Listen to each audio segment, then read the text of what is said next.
It is I, Mr. Cubfidentiality, and welcome to another episode of Cubfidential, where the greatest Cubs footage, or coverage rather, happens after dark. I am Denzel Snipes, aka Jay Nelson, and we've got a jam-packed show for you. So with that being said, let's bring on our host. He is the Brooklyn bad boy, the Godfather. Give it up for Mr. JB Ellis. Get on in here. What's going on, Jay? How you doing?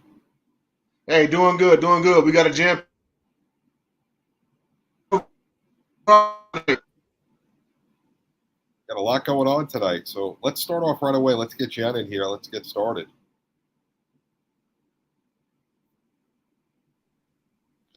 What's Jen, up, JB? How are you tonight, sir? good. So, Jen, let's start right off with last week. Let's go back to Atlanta, where Okay. the Cubs wish they could go back and get some W's. What's going on with them? They're just not hitting. I feel like we spoke about this last week.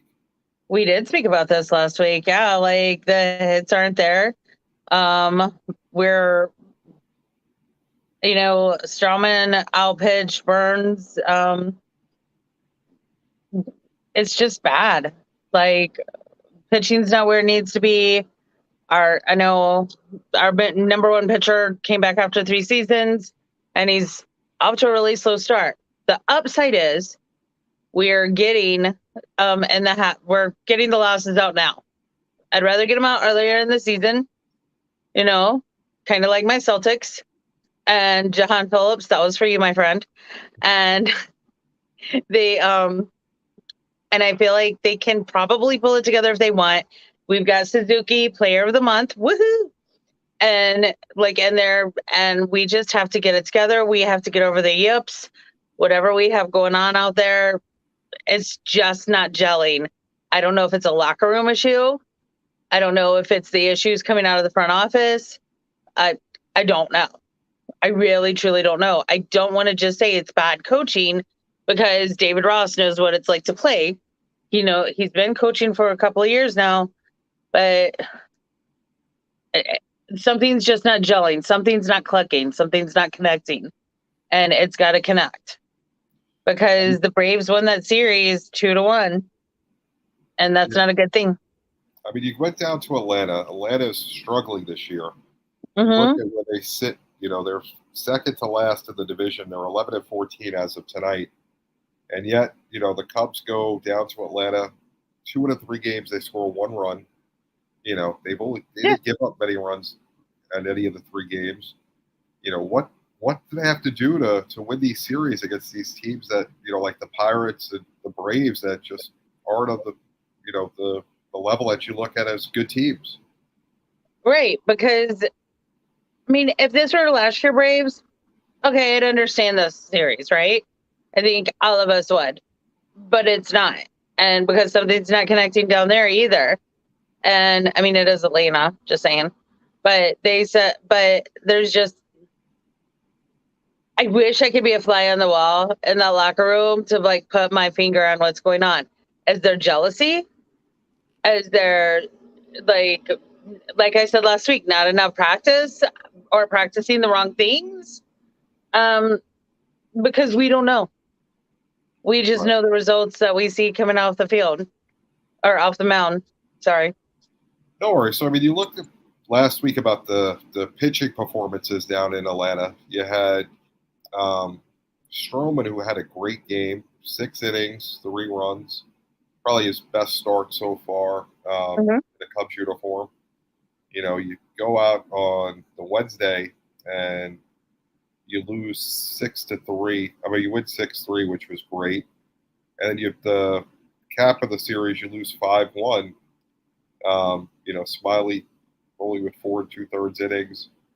He wasn't horrible, but he only gave up 2 runs. But you still, the relievers ended up giving 3 at the end in the 8th, and you have no chance of coming back 5-1 with the way they were hitting. What's your overall impression of what happened? I know with the Braves, I'm so sorry. Demerit had one of the best games he's had in a couple of years. And that was on Tuesday. Then my overall opinion is that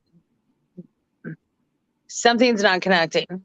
I know we also talked about maybe even bringing in like Kerry Woods, but you brought it up that most great pitchers were not good coaches or good pitching coaches. But just seeing how they come, the lack of unity. I feel like almost like losing Javi last year and getting rid of him kind of took the wind out of their sails. Okay. I know that's random, but like he's just like, I laugh because I think about some of the plays he made. Like there's one that's good, like the one where he was like playing keep away and like stole bases. I don't know if you remember the one I'm talking about. I'll find that message it to you. But like he just brought like a light to the Cubs and to them having fun. I feel that's it. They're not having fun. So you're saying that it's kind of like a soulless team. Yeah, kind of. They're not having fun right now. So they got to get over the yips. They've got to get over the mental block, because if one or two players has that mental block, it's carcinogenic in a locker room. So let's go from the bad to the good. Okay. So the Cubs brought in Suzuki, the Rookie of the month. But with every good Cubs story, there comes a bad. He's kind of slumping right now. He started out on fire. Yeah. What's your overall impression of what he's been doing over the last week? Because we know how great he's been throughout the first month. I think everybody's entitled to a bad day at work or bad 2 days at work. I think he'll bring it back up because he's the hottest thing to come out of Japan. And decades, I believe. And he's just, I think he'll snap out of it. Maybe he's not feeling well. Do you think the adjustment to playing, Major League Baseball has a part of it, or do you think it's just a little slump, nothing to worry about? I think it's a little slump and nothing to worry about. Like I said, maybe he's got, like almost everybody I know is sick or has been sick. So maybe he's just not feeling well. Okay. And that will impact your play.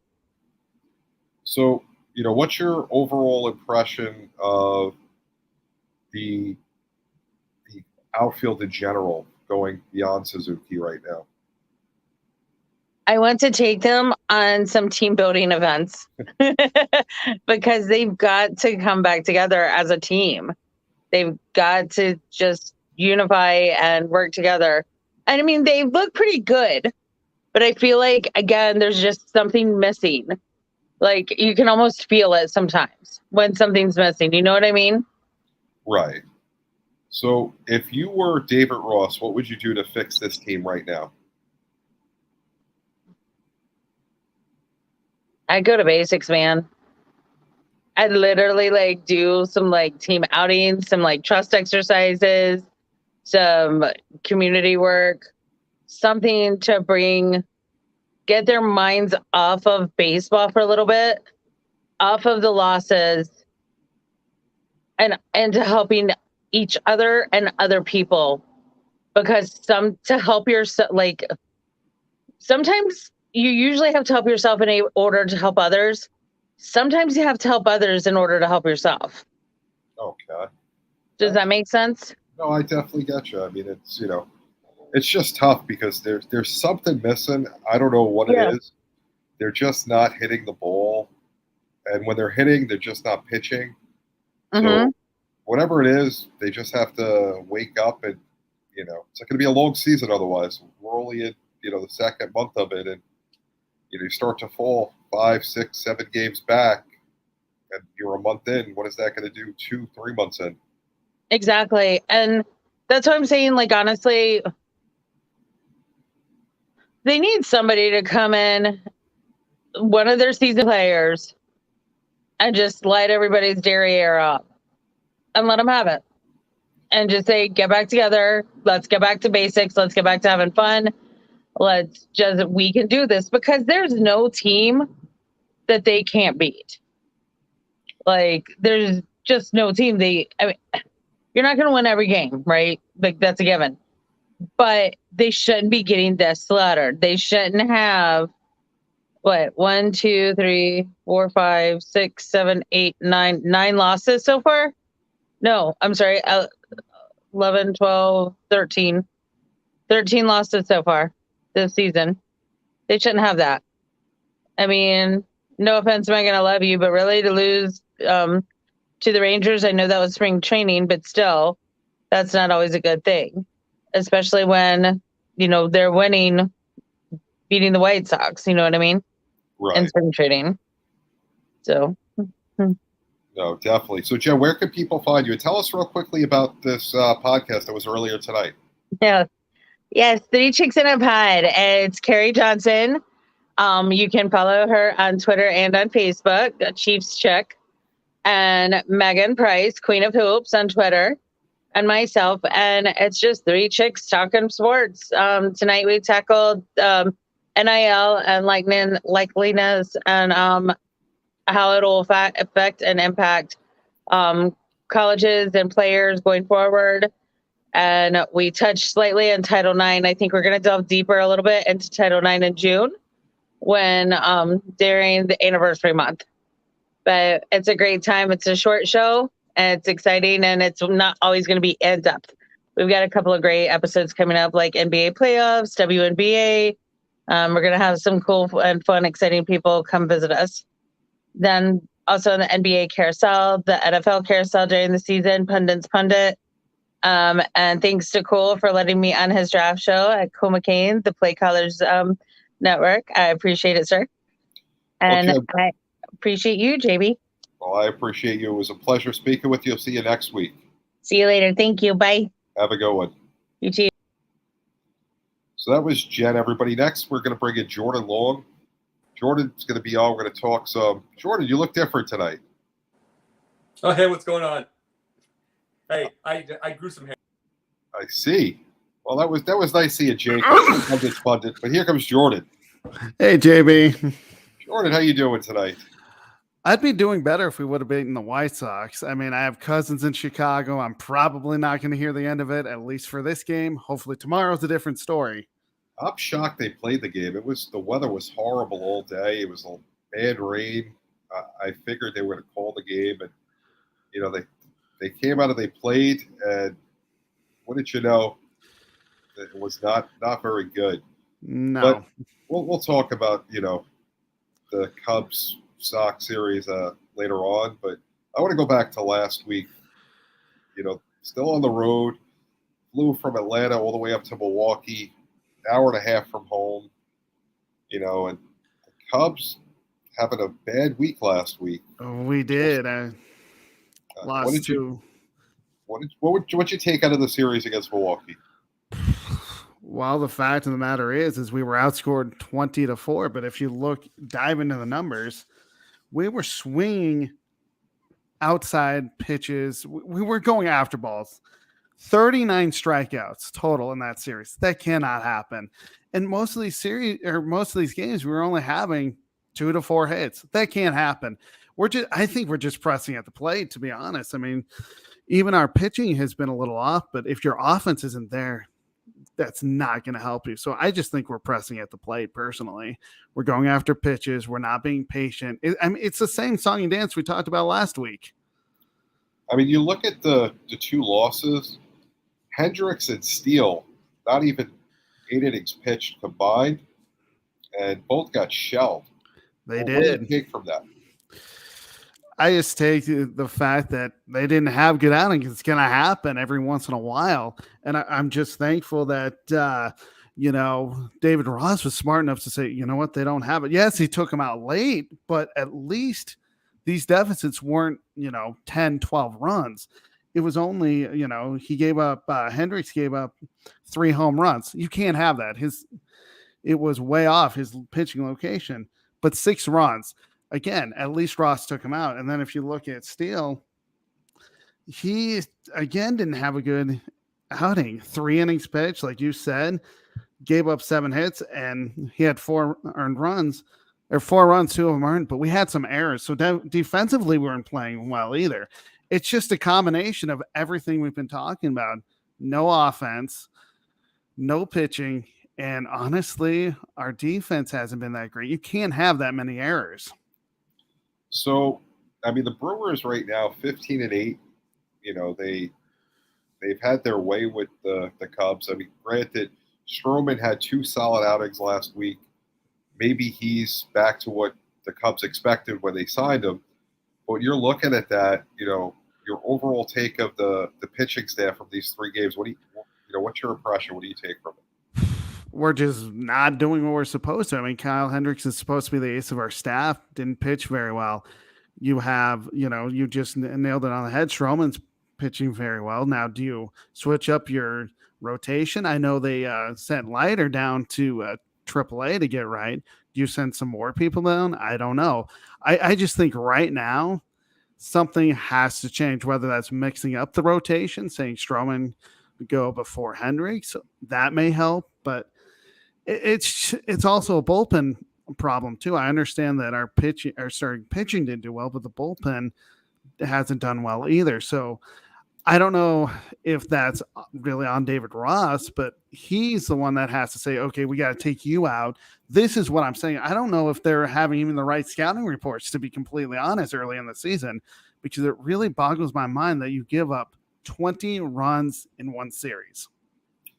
Now, my bigger problem is the swinging at pitches outside the zone.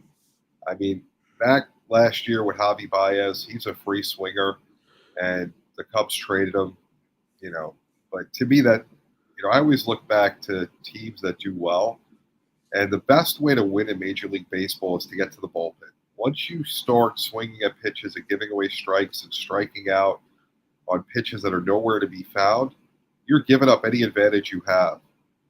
How do you sit down with a major league hitter and bring back the strike zone? What do you do to get them to focus on that? You have to tell them to be patient. Don't go after pitches out in the zone. If you're ahead in the count, let's say you're ahead 2-0 or even 3-0 in the count. Yeah, you want to swing at a pitch, but you got to be more patient. So I think David Ross, and I don't know who the hitters coach is, but they need to sit down with these guys and say, this is what I'm seeing on videotape. This is what you need to do.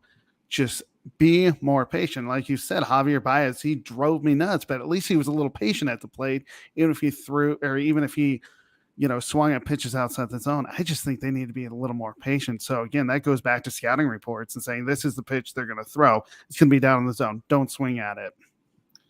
So let's move away from last week's bad news, and let's talk about one of the most painful events we've had to witness probably in our lifetime.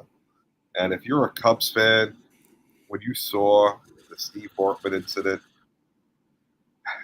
I get your frustration. I get your anger. I get everything. What's your thoughts on that, Jordan? I actually, for preparing for this, I went back and watched the inning over, and it honestly, I was just upset, not at Steve Bartman. He was doing what any of us would have done. There's a ball coming at you. What are you going to do? You're just going to sit there? No, you're going to try to go after it. And I know that was game 6. In game 7 in the pregame, they actually showed everyone around him who was actually going for the ball. So it wasn't just him. Everyone else could have been Steve Bartman. The thing is, the Cubs fans have to realize it wasn't on Steve Bartman. You could have taken Mark Pryor out. He had 112 pitches going into that at bat with 1 out. Take him out. You go to Kyle Farnsworth. Kyle Farnsworth didn't do very well. But if you look at the inning as well, Alex Gonzalez, our shortstop, he was pretty good throughout the year. With 1 out, had a chopper, which if he would have grabbed the ball and thrown it to second, there's 2 outs. Unfortunately, he bobbed the ball and just went downhill from there. I don't know exactly what happened in that time. If Moises Alou may have said something to them with his arguing, saying, "Oh no, that's a distraction." I don't know, but also what a distraction was is people were throwing stuff at Steve Bartman. I never blamed Steve Bartman. I blamed the players there.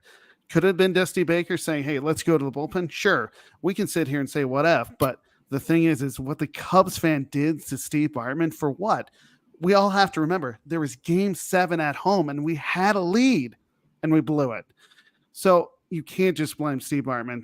The fans were totally wrong, and I'm glad the Ricketts family has tried to make amends with him. You know, he gave him a ring. They asked him to throw a first pitch. He has declined, and I understand, but never had I blamed Steve Bartman for it.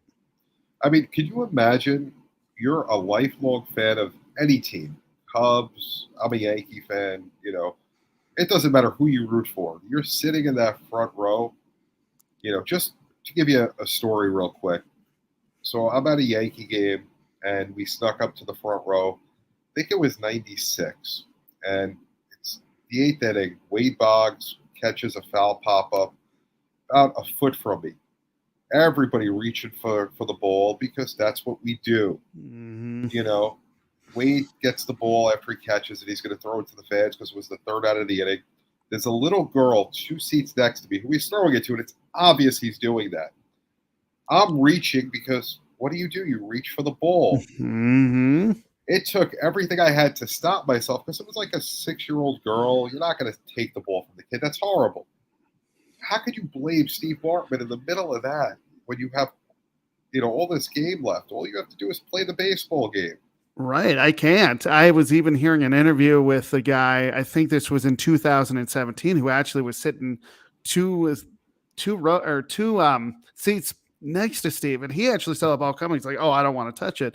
But he never blamed Steve Bartman. He said, it's time for Cubs fans to forgive. I would have done the same thing. I know in our chat that Jacob Krishner even said he did nothing wrong.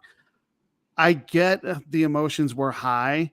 I get that. It's game 6. You're thinking you're going to go to the World Series for the first time since 1945. It just didn't happen. Was that Steve Bartman's fault? Not at all. Could it have been prevented? I don't know. I mean, I've looked at the replay. Would I have done the same thing? Yeah, I would have. Would I have been Steve Bartman? Probably. But there's another interesting story that I saw on, because they've done an ESPN 30 for 30 on this. They said that he was listening to his headphones. One theory why he was so slow to react was he was listening to the game and it was about a second or two off. Now, do I blame that? No. I can't blame Steve Bartman. I blame the fans. It was shameful. I hope all is forgiven with them. Yeah, I mean, to see the reactions, I was shocked. I'm still shocked. You know, when the 30 for 30 was great on it. It's probably one of my favorite ones to watch. But to see how they had to sneak him out of the stadium, and you know, can you imagine being that man at this point? You know. No, honestly, I can't be mad. I haven't been that mad at any sporting event. I mean, I'm going to go to football because, you know, I'm a Broncos fan. I know that's going to upset some Bears fans, but I went to a game, one of the best, I'm going to say best worst games, when the Broncos lost to the Ravens. Did I want to throw stuff on the field after the loss to overtime? No. I was upset, but you can't get to the level of throwing stuff on the field. And we've seen that at a fan or on the field. And we've seen too many people blame fans, and you cannot do that. They're humans just like we are. They're sitting there, they paid their money for entertainment. Is your entertainment to go to, you know, throw stuff on people? No, it's there to have fun, enjoy a game. Sure, it was a devastating moment, but you move on. So should it have been fan interference? I've looked at the replay so many times, and honestly, Steve Bartman's not reaching over the field. I don't think it was fan interference. Even Moises Alou years later admitted it wasn't fan interference. I have to say no, it wasn't fan interference because the ball was clearly in the stands. Very interesting take. I mean, I don't know. The whole situation is just sad. Hopefully, you know, all's forgiven with Bartman. I feel as though he was vilified incorrectly. You know, all he was a fan. He's one of us, you know, and I think part of it is the jealousy that he was sitting, you know, in seats we all wish we had for a game we all wish we were at, you know, that everyone's kind of upset that he was involved in this. And then you also, you know, I hate to say it, but people stereotype. You look at his appearance, he looks a little bit, I want to say the word dirty, you know, not your average macho guy that you look at, you know, so easy to pick on. Just a shame because all the guy was a lifelong Cubs fan. It was probably his dream to be there, and something that brought a joy to his life. It probably hurt him just as much in the end. Exactly. And I'm glad the Ricketts family has tried to say, forgive him. I think it's definitely time for Cubs fans to do so. I hope he comes back to Wrigley Field. I understand why he hasn't, just because it's a terrible memory and, people don't want to go to places that have bad memories. I get that. But how cool would it be if Steve Bartman's throwing out the first pitch and people are cheering? That's what I want to see. I would love to see it as well. Jordan, where can people find you? You can find me at SportsScoop1 on Twitter. You can see me on the NBA Carousel. And you can read my blog that I write Mondays through Thursdays with podcasts on Fridays at sports-scoop.com. Jordan, it was a pleasure. We'll see you next week. Have a great week.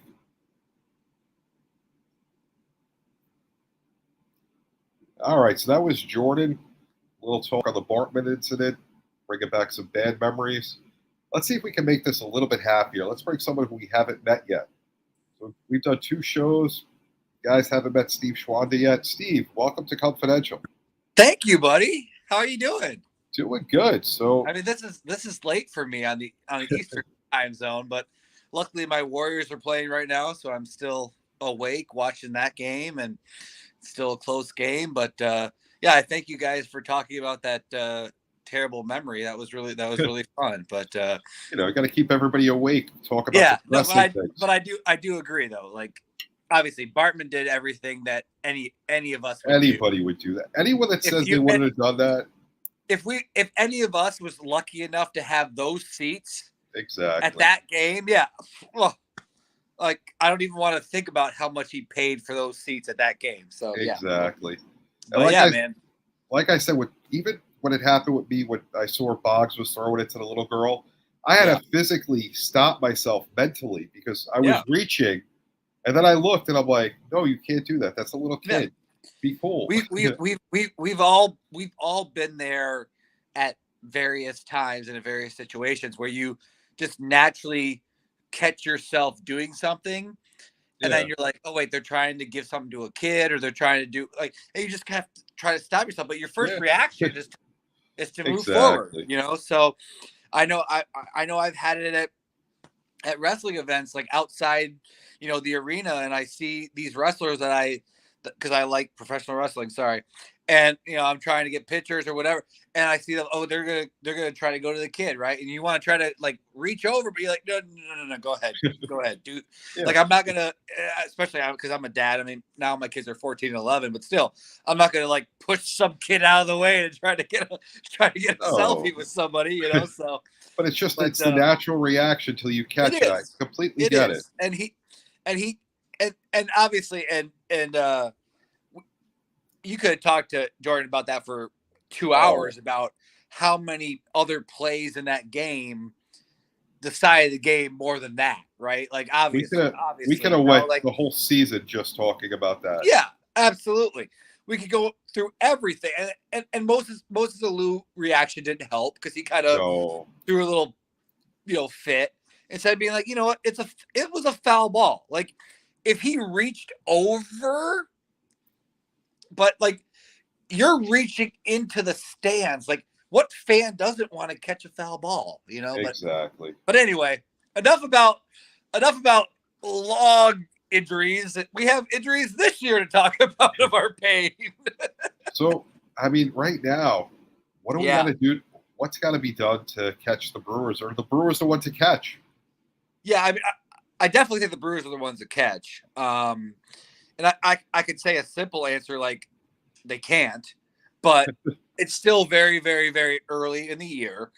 And obviously the great thing about baseball is your divisional rivals, you play a bunch. So you have a bunch of chances to make up quickly, right? Like it's the end of this month. And June 1st too. It's a 4-game series at the end of May to June 1st is a 4-game series against the Brewers at Wrigley. So technically that's a chance to get a whole bunch of games back. Can they be in position to do that is the question. But I love some of the things that were said earlier about Jen said about, hey, let's go back to basics, some team building stuff, some, because I really do feel like, and we've talked about this amongst ourselves. I'm sure you guys have talked about it before on previous pods too, before I joined, is they don't really have an identity right now. Like you got Contreras still, you got Hayward still. That's it from 2016. And 2016 is not that long ago.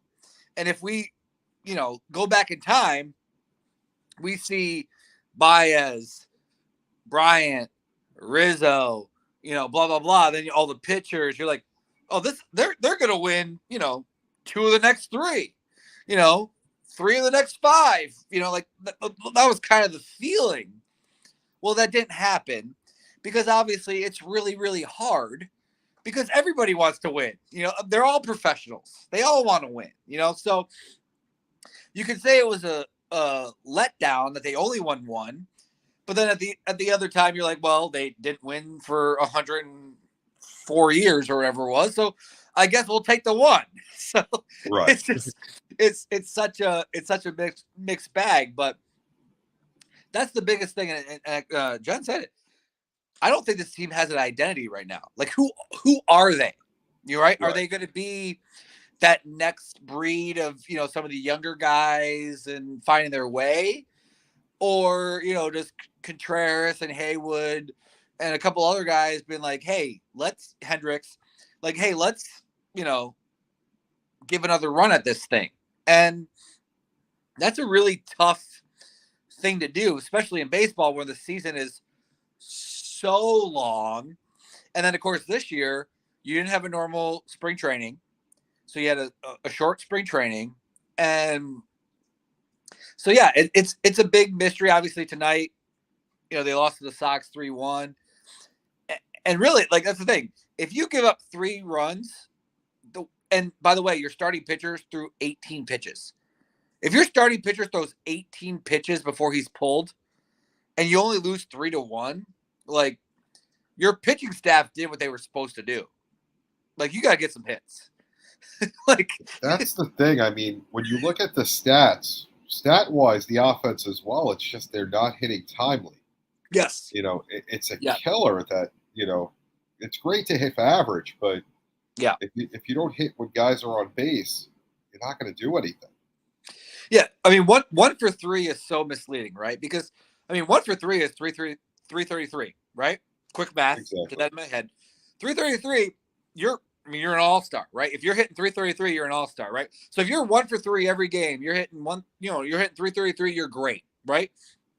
But if every single one of your hits is when no one's on base, and the other 2 times when there's people on base, you strike out, or don't advance a runner, don't it's a big deal, right? Like, if my son's 11, and like watching him play baseball, I watch those things, right? Like, hey, advance the runner, do your job. Like, an RBI ground out, still an RBI, do your job.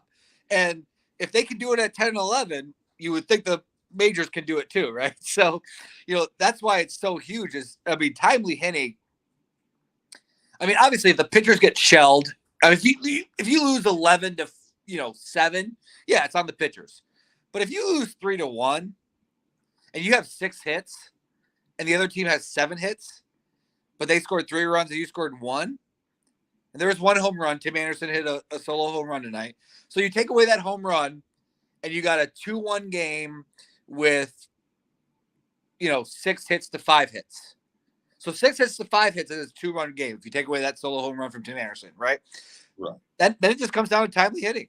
Like, sometimes you just got to do your job. Maybe it's, have a ground out to second when there's a runner on second with 1 out. Get him over, or no outs or whatever. Have that sac fly. Actually, the White Sox tonight, I'm sure you watched the game. They scored on a sac bunt, early in the game. In the second inning, actually. In the second inning, with runners on first and third, they called a sacrifice bunt. Right. Exactly. Right down the first base line. So he's out. There's 2 outs. The runner scores. It was a 1-0 game at the time. So just like that, it's 2-0. on a sack bunt in the second inning, So sometimes you have to do those types of things is, maybe I'm not going to get my name in the paper by hitting that, 3-run shot, but we're going to win the game. And I feel like, especially in a long season, like, hey, you got to do those things. And especially with the Cubs where nobody expected them to, win a division or, win the World Series, obviously. But in this time of year, it's the first week of May. You can't be packing it in yet, So you better a long way to go. You better still be trying to win right now. Like, come on now. And I mean, now with the wild cards, you have such a chance. You don't have to play unbelievable baseball. Yes. I mean, you don't have to do what the Yankees, Mets, and Dodgers are doing. Yes. You could go a little bit over 500 and make the playoffs. And, and that's the thing with that wild card. Like, it sounds crazy to do that after 162 games, to have a 1-game wild card to send somebody home. But that's the nature of the beast, right? So if you can do it, and I mean, obviously me and all of us here are biased, but the Cubs have the talent to do it, right? They're all professional baseball players. They're all good baseball players. They have the talent to do it in a one-game situation. Right. I'm not saying they're going to win 105 games, but in a 1-game situation, you have the talent to do it. So put yourself in a position to give yourself a chance to do it. So how does Ross go about adjusting the lineup to make it more effective? See the lineup. I feel, and I might be alone in this, I feel you just need to find a lineup that works for you and ride with them, and give those guys the confidence and say, hey, you're batting fourth every day. You're batting fourth every day. And if you go 0 for 12 in a series, I'm not going to move you down to 8. Like, you're my fourth batter. I believe in you. And I feel like if you give those people that positive reinforcement, again, I could be wrong on this, whatever. I've never managed professional baseball, obviously. But if you give those people that confidence, I think long-term they'll deliver for you. I think when you have trouble is when you say, hey, JB, you just hit really well. I'm going to move you to second, right? Oh, you just went 0 for 4. I'm going to move you to 8. Oh, you hit 2 for 4. I'm going to move you back to third. Oh, nope, you missed 0 for 4 and 3 strikeouts. I'm moving you to 9. Like, I feel that's when you have a problem. You find a lineup. Obviously, it's not going to be every day because you got rest and whatever. But you find your main lineup and you say, hey, you guys are my guys. I believe in you. I'm here for you. Obviously we're going to do the things that we needed, if we see a tweaking your swing, if you're dropping your shoulder, whatever, right? Obviously that's what the coach's jobs are. But hey, you're my guy. You're going to bat fourth every game. You're going to bat fifth every game. So that you have that confidence. And at the end of the year, it's going to work out, right? It's going to work out. And if they have that confidence, if they don't look over their shoulder, right? I mean, I've coached basketball, so I feel like that. That guy at a basketball team who throws the turnover, right? Throws the turnover and immediately looks over his shoulder, right? Because he thinks he's coming out, right? Right. That's the baseball player who strikes out and then immediately thinks he's going to move down, in a lineup the next day, right? Find your lineup, stick with it. Yes, it's not going to be every game. I understand everybody's not going to play every game. I get it. But find your lineup, stick with it. David Ross say, hey, you guys are my core. This is what we're running out. We trust you. We believe in you. This is why you're here. You're going to do it. Because it's amazing. And I don't care if you're coaching middle school, elementary school, high school, college, pro. If you believe in a player, I promise you, I've coached various levels for 20 years. I promise you, if you believe in a player, it means a lot. No matter if they're getting paid $20 million a year or if they're an elementary school or middle school kid. So believing in that kid, saying, hey, you're my fifth batter. You're going to come up with runners on. I need you to do your job, and I believe in you to do your job. I think that will help. I really do. Moving around, shifting people, this and that. Obviously, you're going to have to do a little bit of it. There's injuries, guys. Of course, there's always, but yeah, there's always going to be some of that. But at least having that core of, hey, you don't hit 3 one game and hit 8 the next day. You know what I mean? Yeah. Like, and Ian Happ is a great example of that. And I love Ian Happ. I'm a huge Ian Happ fan. I'm actually wearing a Ian Happ t-shirt jersey right now. He started the season batting like 7 or 8. And he's batting well, and all of a sudden now he's batting 3, right? Like, why not just say, like, hey, you know what? You're going to be my 5th batter. We're going to bat you 5 all year. Yeah, you know? Ross plays with the lineup way too much, and it's too inconsistent for my take, and I'm definitely not a fan of what he does. And I think it's important for a major league hitter to know where they hit. Yeah, absolutely. Absolutely. But, I mean, in any of our lives, right? Like, think at your job, if you're like, well, yeah, Monday you're going to be over here in production, but on Tuesday I'm going to need you over in marketing, and Wednesday I'm going to need you over here in advertising, and Thursday, yeah, you're going to be in shipping. Like, and how would you didn't know that until you stepped into work? Like, yeah, that would affect you, right? Like, that would affect you. So, yeah, I 100% agree with you, man. Like, you have to at least have an idea in mind. You know? Right. Well, I appreciate it, Steve. It was a pleasure having you on. Hopefully you can make it more. Yes. Where can people find you? Yes. Easiest way on Twitter is All Eyes on You, the letter U. All Eyes on You Hoops on Twitter, or also SBAN1720, which was my personal one. So that will be more of my kids and wrestling talk. And All Eyes on You Hoops will be more like basketball and sports. And then NBA Carousel every Monday night with the host with the most, Megan Price.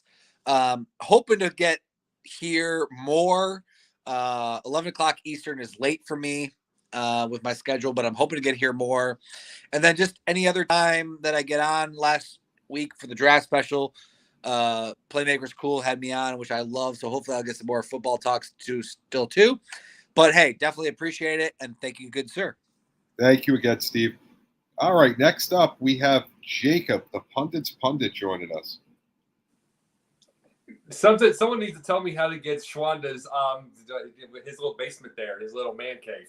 Right. Because I have a very boring room. So it's a rough week. Rough week for the Cubs. See, people don't understand. Even though I'm not a Cardinals fan, but I came from Quincy, Illinois. Quincy, Illinois is 50-50. I could have picked either. You know what I'm saying? I became a Cubs fan. It just happened. But I will say this. I don't have a hate for the Cardinals because I want to win like them. They have for the last 40 years, they have probably one of the most consistent teams. And I'm going to bring up consistency when we talk about Sandberg in a few minutes. But it's just a consistency. The Cubs, they got the World Series. I'm very happy with it. The one thing I wanted to see is year after year after year like the Cardinals do. It's like, okay, your down years, 87 wins, 90 wins. You get to a playoff or you're in the running. I want to see that for the Cubs. And guess what? We're not there. Not right now. So what's your overall impression on Ross? What's your evaluation of him so far? Oh, brother. I said this last week. He's out of his element. He was from the beginning. He got a division title with a COVID-shortened season. And it's kind of showing that if he would have had 162, he would have bombed it, probably in August. You guys talked about, you and Steve were talking about his lineups.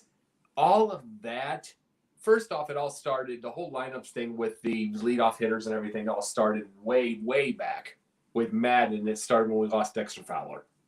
And we have not figured that out since. We've still have, it was been 200 different leadoff hitters, something like that, or the lineup since he's been gone. But the biggest thing by itself is he learned this all by Madden. He learned everything by sitting by Madden. He didn't go in the minor leagues. He needed to start in the minors first, or a hitting coach, or just be a coach. He needed to do something. He went right in the fire early. and it's hurting this team right now. What can he do better? Well, first off, Schwanda said it right. He needs a consistent lineup. He can't worry if someone's open. See, he's listening to fans too much. Fans, I'm glad you brought up the thing. You didn't talk to me about Bartman because you might have to do the beep, beep, beep, beep, and you don't have the investment in that yet. But the thing is, the biggest thing about it is the fact that they just don't have that. He doesn't have any consistency. He doesn't have any identity. He doesn't have any of that. He doesn't keep a lineup. He doesn't keep a straight lineup. He listens to fans too much, just like the Bears do. They listen to this stuff too much, and it's like the fans will gripe that someone's on the hot, so you could bring him up to 3. Oh my God, he's down. And they'll do the same to Seiya Suzuki also when he starts to struggle. They'll do it to him too because that's what fans do. He listens to him too much. It's like he's reading the internet or paying too much, or the paper if he's old school. He's listening too much. He needs to keep a consistent lineup no matter what. If they lose 9 in a row, 11 in a row, he's got to keep it. Because in the end, remember, when you're managing or coaching, and Schwanda was talking about he was a coach. I've been a coach too. When you're coaching, you've got to give them consistency. Difference between kids and adults is just age. In the end, adults want to be able to feel confident too. People's got to give them the confidence that they can get out of it. And that's what he's going to have to do is, number one, just have to keep a consistent deal. Yeah. Now, let's get away from Ross because I'm with you on that. I'm not a fan. Let's spend a couple of minutes, and we're going to do this a little quick because we got to get to the best part of the show, the confrontation. Sure. Tell us a little bit about Ryne Sandberg. Why, he is the guy. When I said, who do you want to talk about in Cubs history? Why he was the guy you chose? Oh, wow. You remember John Stockton? Yes. Of course. John Stockton was that little guy, and I'm not saying Sandberg was totally little, but he was that little guy that could do everything. I mean, he wasn't dunking the ball, but he was all over the court. He knew how to play little defense. He was a good shooter, passed the ball. Even got into the fray for some rebounds here and there. You know what I'm saying? It's right. Like he did everything. Sandberg is, and I will call it this forever, he is the John Stockton. He's the John Stockton of the Cubs, of the major leagues. He could do everything. One year in 1984, when he was the MVP, he had 19 triples, which is ridiculous. He had 3 years where he led the National League in runs. He led the National League in home runs once, and he wasn't even a power hitter. He had 50 stolen bases in a year, and he wasn't even a stolen base guy. He had 11 straight All-Stars. He had 7 Silver Sluggers, 8 Gold Gloves. MVP, the one MVP like I brought up, and he was the top 4 3 times. 300 hitter 5 times. 290 and that 2 others. And then you do that, and then you go to the most consistent defender probably ever. When he retired, and I'm not sure if it's his now. When he retired, he had a 989 fielding percentage, which was all time when he retired in 97. Wow. And that is the thing. And it's like he had 1,300 innings he played in like 7 years, and he would have one error every 120 innings.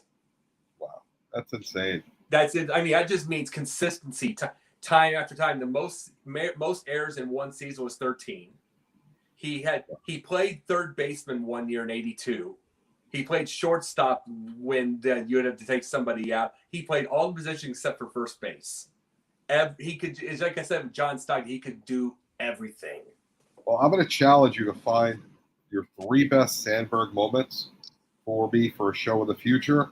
But we're going to let you go now because we do want to get to Cubfidential before we wrap up. Yeah. Jacob, where can people find you? Sunday nights, Basket Bros. Let's see, Monday nights sometimes, most of the time, it's Megan Price's Carousel, NBA Carousel. Tuesday nights here. Thursday nights with Pundit's Pundit with Jennifer, with Jen. Everybody knows her by now, and then keep on going. It's like a Ferris wheel. All right, Jacob. It was a pleasure. We'll see you next week. You take care. All right. So now it's that time of the show we're all waiting for. We all want it. It's time for the Cubfidential. We got Jordan Long, who's 1-1 so far. He's had the taste of victory, the agony of defeat. We got Steve Schwanda, first time on the show, going all for everything this week, trying to win it all. Tonight we're going to debate who's going to finish with the lower ERA, Stroman or Leiter Jr. So we're going to start out with Steve for Stroman. So Steve, you got 2 minutes when you're ready.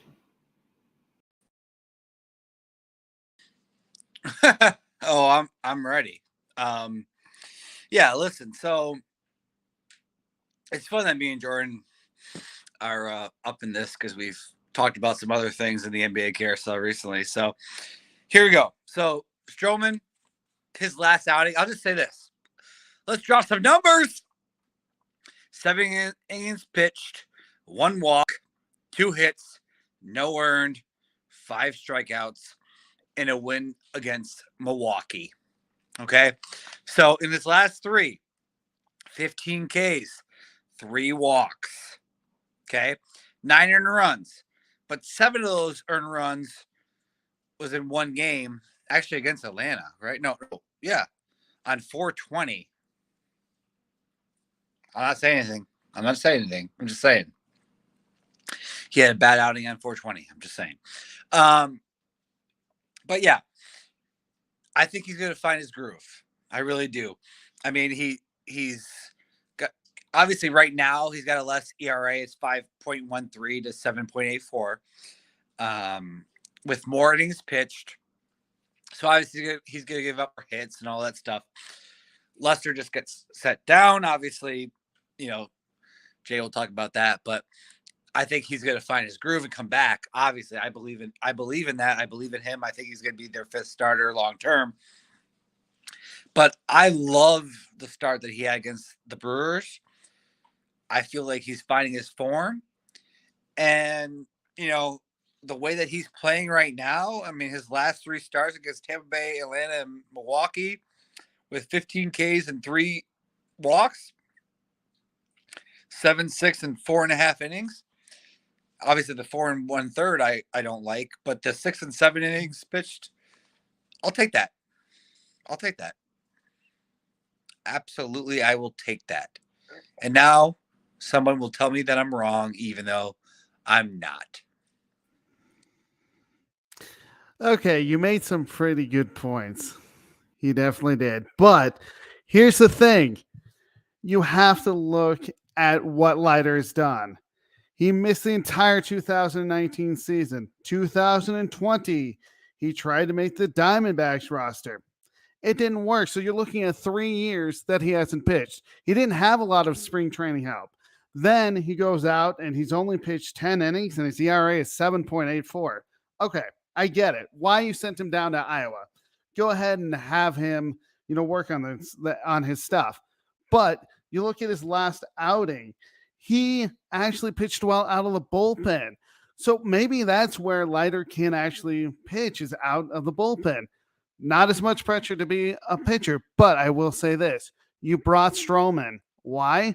To be in the rotation. You didn't bring Leiter to be a first or second starter. You brought him to be the 5th or maybe even in the bullpen pitcher.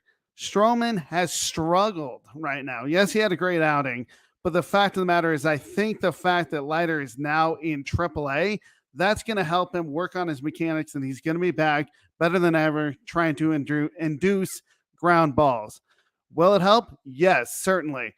He has to show that he can induce ground balls. Stroman, again, he's the veteran who was supposed to win 10 to 12 games this year. Leiter, you're not expecting that. The ERA is there just because he has struggled and hasn't played a whole lot in his 3 years. Do I think Leiter's ERA is going to go down? I absolutely do, but pulled him in the bullpen. Stroman, who knows, because you don't know what you're going to get. All right, Steve, you got 1 minute to rebut the remarks of Mr. Long.